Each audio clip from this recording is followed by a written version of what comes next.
میں اللہ کی قدرت پہ شکر گزار بھی ہوں، رو بھی رہا ہوں، ہنس بھی رہا ہوں کہ اسی میں نے گانا بھی سنایا ہوا ہے، اسی گراؤنڈ میں، اور آج میں اللہ کی بات لے کے آیا ہوں۔ مجھے پڑھائی کا شوق نہیں تھا، مجھے میوزک کا شوق۔ میں ہاسٹل سے بینجو بجاتا تھا، اب تو وہ پرانا ساز بن گیا بینجو، اور گانے کا شوق تھا، سینکڑوں گانے مجھے یاد تھے۔ جب ہماری یہاں میوزیکل فنکشن ہوتا تھا تو باقی لڑکے ایک دفعہ سناتے تھے، میں 2 دفعہ آ کے سناتا، مجھے دوبارہ بلوایا جاتا تھا۔ تو وہاں کر کے تھا ہمارا وہ فنکشن، تو لڑکوں نے مجھے بلایا کہ آپ کچھ سنائیں، تو میرا جی چاہتا تو میں ایک بول سناؤں۔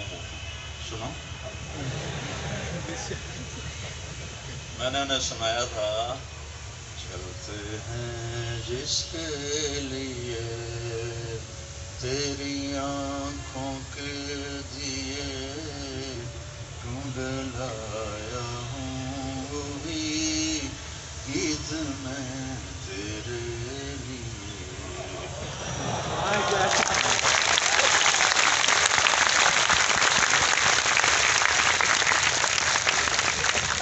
مجھے پڑھنے کا شوق نہیں تھا، میرے والد چاہتے تھے میں ڈاکٹر بنوں، لیکن میرا ذوق تھا میوزک کا اور فلم کا۔ 60 اور 70 کے درمیان، دہائی 1960 سے 1970، جتنے مشہور گانے ہیں ان کی دھنیں میرے دماغ میں، گانے بھول گئے ہیں۔ یہ جو ہمارے نعت خواں ہیں یہ نعتیں پڑھتے ہیں گانوں کی طرز پر، تو جو تو 70 تک ہیں وہ تو میں پکڑ لیتا ہوں، 70 کے بعد کچھ سنے ہی نہیں تو وہ پکڑے نہیں جاتے۔ تو جنید جمشید کے میں نے 1-2 نا بول پکڑے، تو حالانکہ وہ اپنی دھنیں خود بناتا تھا، وہ میوزیکل دنیا کا بادشاہ تھا۔ تو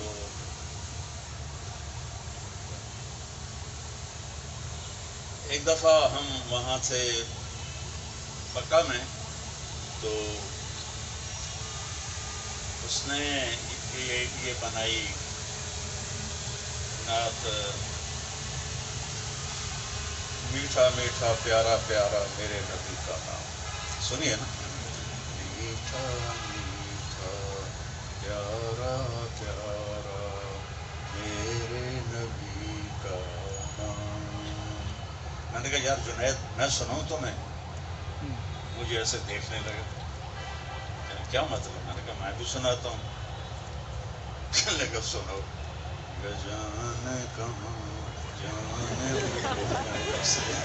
لوگ سے جن کے پیار کو پیار ملا، یار مولانا مجھے کوئی نہیں پکڑ سکتا کبھی بھی، تم پہلے آدمی جو پکڑتے ہو۔ اچھا میں ایک دھن بنا رہا ہوں وہ پکڑو۔ میں نے کہا اگر تو ہوئی 60 اور 70 کے درمیان اور مشہور، تو کتنا ہی ہمیں چگلا مارتے چلے گئے، اگر وہ مشہور ہوا اور 70 سے پہلے کا ہوا تو میں تمہیں پکڑ کے دکھا دوں، اس کے بعد کا مجھے پتا۔ تو وہ اس نے کہا، مکے میں بیٹھے تھے حج کے دن، تو وہ کہتا ہے میرے اللہ میرے اللہ میرے اللہ میرے اللہ۔ ابھی وہ اللہ کی آواز چل رہی تھی، میں نے کہا جیو ڈھولا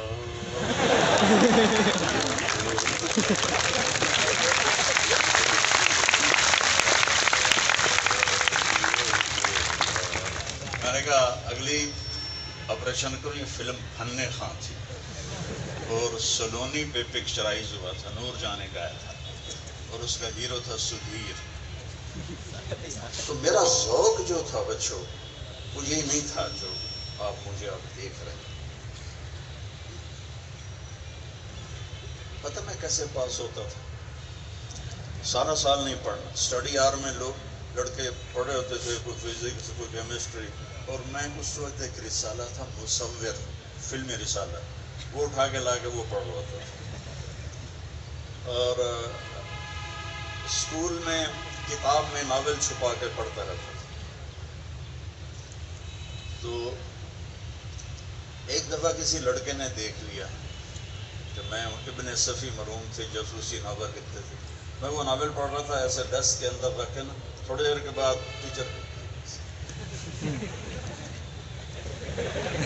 ان کو میں امپریشن دے رہا ہوں. جو سعید اختر صاحب تھا، ان کا نام رحمت اللہ. تو ایک لڑکے نے پیچھے سے دیکھ لیا.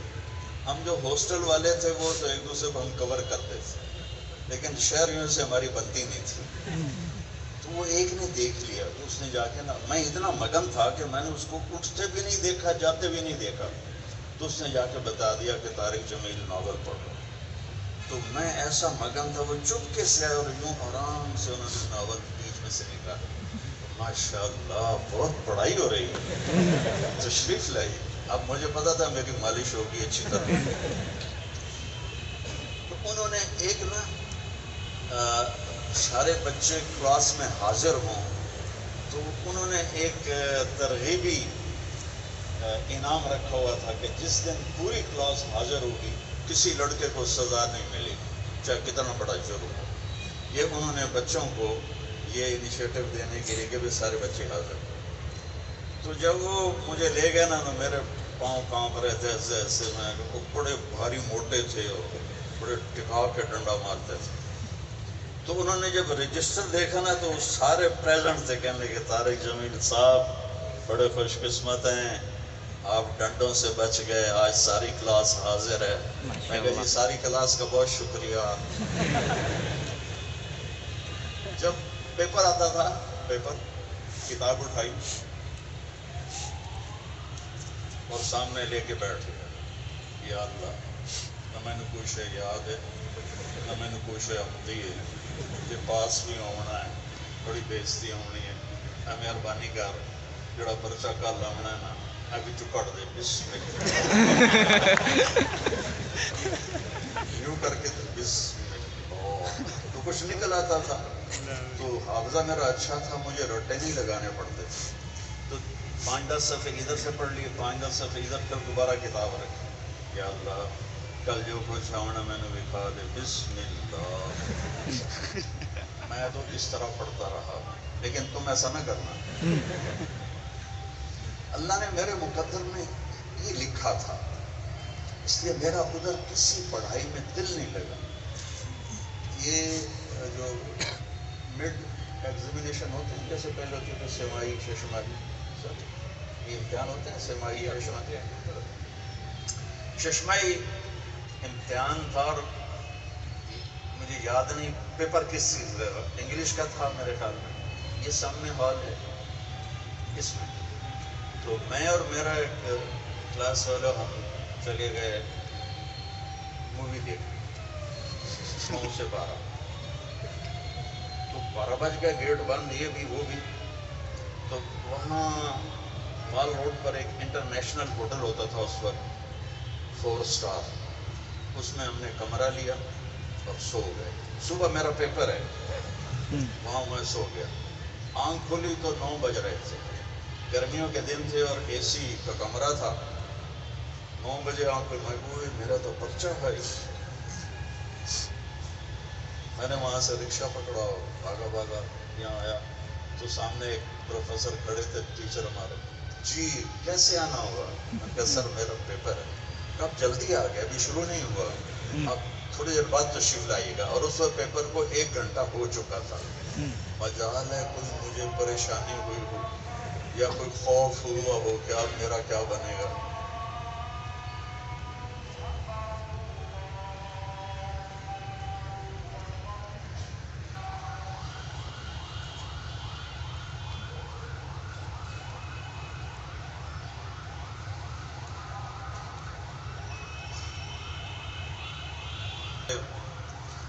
وی سی صاحب لے گئے اقبال ہاسٹل. وہ کمرہ اس وقت اس کا نمبر تھا 4852، اب 32-36 تھا. ہم بیٹھے ہوئے تھے تو ایک جماعت گشت کرتی ہوئی آئی، تبلیغی جماعت، کالج کے لڑکے. جماعت ڈرائیونڈ سے آئی تھی لیکن اس کو ساتھ پھرا رہے تھے کالج کے لوگ. تو وہ اکرم، الیاس، سہیل، عزیز اللہ، طارق جمیل، یہ 5. تو انہوں نے کہا جی آپ سے بات کرنی ہے. تو یہ چاروں چلے گئے دروازے تک، میں چارپائی پہ بیٹھا رہا، میں نہیں گیا. انہوں نے جو گشت میں بات کرتے ہیں دین میں کامیابی ہے، ان سب کو تیار کر لیا، وہ چل پڑے. جب وہ اس کونے پر آئے تو انہوں نے دیکھا کہ طارق جمیل کوئی نہیں ہے. تو ان میں ایک لڑکا پیچھے آیا، اس کا نام تھا عزیز اللہ رحمۃ اللہ علیہ. ابھی 6 جون کو اس کا انتقال ہوا ہے. وہ مجھ سے کہنے لگا تو نہیں چلنا؟ میں کہا نہیں. کہنے لگا کیوں؟ میں کہا میرا دل نہیں کریں تھا. اور کیوں؟ تو اس نے آ کے مجھے بیٹو یہاں سے پکڑا. میری نسلیں بھی اس کا احسان نہیں اتار سکتی، اور پھر اس ہاتھ کو میرے اللہ نے پکڑ لیا اور مجھے گندگی سے نکال کر ایک روشن راستہ دکھایا. وہ کہنے لگا تو برائی ہے سارے تو اگو کو ہونا ہے، نیکی ہے تو پیچھا مرنا ہے، کی گل چل. میں کہا یار جامن دے. وہ کچھ دن پہلے آئے تھے تو میں نے ان کی بڑی بےزتی کی تھی. ہاسٹل پہ ہی کرتے تھے، گالیاں والیاں، پتہ ہی کیا جہالت تھی، پتہ ہی. خیر اس میں یہاں سے پکڑا. اسی مسجد میں میں نے بھی اس کا دیدار کیا ہے. میں نے اپنی زندگی میں ایک نماز یہاں پڑھی تھی، وہی جو انہوں نے مجھے پڑھائی تھی. پتہ ہی نہیں تھا نماز کیا ہے، موت کیا ہے، موت کے بعد کی زندگی کیا ہے، کامیابی کسے کہتے ہیں، ناکامی کسے کہتے ہیں. ایک دھن سوار ہو گئی تھی بس ڈاکٹر بننا، اور پڑھتا میں تھا کوئی نہیں. تو جس لڑکے کی میں نے سب سے زیادہ بےزتی کی تھی چند دن پہلے تبلیغی جماعت کی، تو ہماری کشمکش میں دیر ہو گئی پہنچنے میں. تو ظہر کی سنتیں لوگ پڑھ رہے تھے تو وہ لڑکا بھی پڑھ رہا تھا.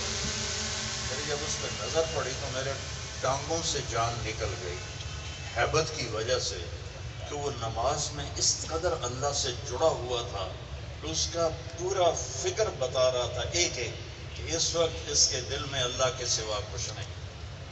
تو میں نے عزیز اللہ کو پکڑا، عزیز اللہ، اوے عزیز اللہ، اوے ویک ہے نماز کی میں پڑھتا پیا. اتنا میرے اوپر اثر ہوا. پھر وہی مجھے لے گیا، میں سویا ہوا تھا ایسے لگا اس ہاتھ پہ میرا یہ سر. تو آیا دوڑا دوڑا اور مجھے یہاں سے پکڑ تھا. اٹھی جمعے کا دن تھا. میں کی گل ہے کم میں بڑا ضروری. تو میں سمجھا جمعہ کو فلمیں ریلیز ہوتی تھی، تو میں سمجھا کوئی فلم اس نے بک کرائی ہے. کبھی میں کرا لیتا تھا، کبھی وہ کرا لیتا تھا ایسے. تو میں کیا کپڑے بٹا لوں؟ کہتا نہیں کپڑے نہیں بٹانا. پھر مجھے خیال آیا اگر فلم پہ جانا ہوتا تو کہتا تو کپڑے تو کبھی کہہ رہا ایم ہی چلنا ہے. میں کیا جامنا کتنے کہ جمعہ پڑھنا. یہ نیلا گنبد میں مسجد ہے پرانی ایک، وہ مجھے یہاں لے گیا. یہاں ہم نے جمعہ کی نماز پڑھی. جمعہ کے بعد واپس آ کے کمرے میں بیٹھے. کہنے دونوں پتا پا کتنے جاؤنا؟ میں کہنے اپن تبلیغی جماعت نال جاؤں. میں کہا اللہ بندہ خدا دا نام تو جا، میں نہیں جاؤں.